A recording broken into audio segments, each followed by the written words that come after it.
ଶ୍ରମିକ ସର୍ବଦା ଅଲୋଡ଼ା ହୋଇଥାନ୍ତି। ସେମାନଙ୍କ ମଧ୍ୟରୁ ଅଧିକାଂଶ ନିମ୍ନ ଆର୍ଥିକ ଶ୍ରେଣୀର ଓ ନିମ୍ନ ସାମାଜିକ ବର୍ଗର, ଯଥା ଏସଟି, ଏସସି ଓ ଓବିସି। କେବଳ 2020 ମସିହା କୋଭିଡ୍-19 ଉପଲକ୍ଷେ ତାଲାବନ୍ଦ ଘୋଷଣା ହେବା ପରେ ସେମାନେ ସହର ଛାଡ଼ି ଘରମୁହାଁ ହୋଇଥିଲେ। ତେଣୁ ହଜାର ହଜାର ସଂଖ୍ୟାରେ ସେମାନଙ୍କୁ ସଡ଼କ ଉପରେ ଦେଖିବାକୁ ମିଳିଥିଲା। ପ୍ରବାସୀ ଶ୍ରମିକ ଦେଶ ସାରା ରାସ୍ତାରେ ଚାଲି ଚାଲି ଘରକୁ ଫେରିବାର ଦୃଶ୍ୟ ଅତ୍ୟନ୍ତ ହୃଦୟ ବିଦାରକ ଥିଲା। ସେତେବେଳେ ହିଁ ଜଣାପଡ଼ିଥିଲା ଜନସଂଖ୍ୟାର କେତେ ବଡ଼ ଭାଗ ଅସହାୟ ଓ ଉପେକ୍ଷିତ। ଓଡ଼ିଶାର ଏମାନଙ୍କ ସଂଖ୍ୟା ଠିକ୍ ଭାବେ ଜଣା ନାହିଁ, କୋଟିଏ ପାଖାପାଖି ଅନୁମାନ।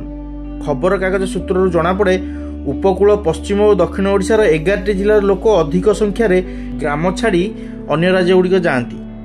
କେହି ସ୍ଥାୟୀ ଭାବେ ପ୍ରବାସୀ, ଆଉ କେତେକ ଶୁଖିଲା ଋତୁରେ କିଛି ମାସ ପାଇଁ।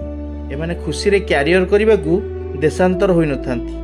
ନିଜ ରାଜ୍ୟରେ କୃଷି କ୍ଷେତ୍ରରେ ଦୁରାବସ୍ଥା ଓ ହାତକୁ କାମ ତଥା ରୋଜଗାର ଅଭାବ ଯୋଗୁଁ ହତାଶ ହୋଇ 2 ପଇସା ଆଣିବାକୁ କେରଳ, ତାମିଲନାଡୁ, ଗୁଜରାଟରୁ ନେଇ ଦିଲ୍ଲୀ, ମୁମ୍ବାଇ, କୋଲକାତା ପର୍ଯ୍ୟନ୍ତ ଚାଲି ଯାଇଥାନ୍ତି।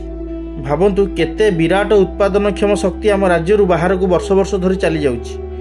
ବିକଶିତ ହେବାକୁ ସ୍ୱପ୍ନ ଦେଖୁଥିବା ଏକ ରାଜ୍ୟ ଏମାନଙ୍କୁ କିପରି ଭୁଲିବ ବା ଅବହେଳା କରିପାରିବ?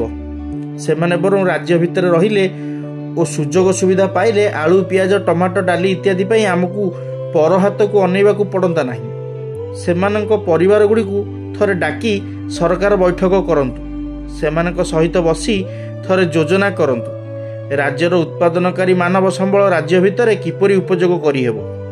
ଲୋକେ ସ୍ୱାବଲମ୍ବୀ ହେଲେ ସେମାନେ ଗାଁ ଛାଡ଼ି ଯିବେ କାହିଁକି? କେବେ ସୁଧୁରିବ ଏହା?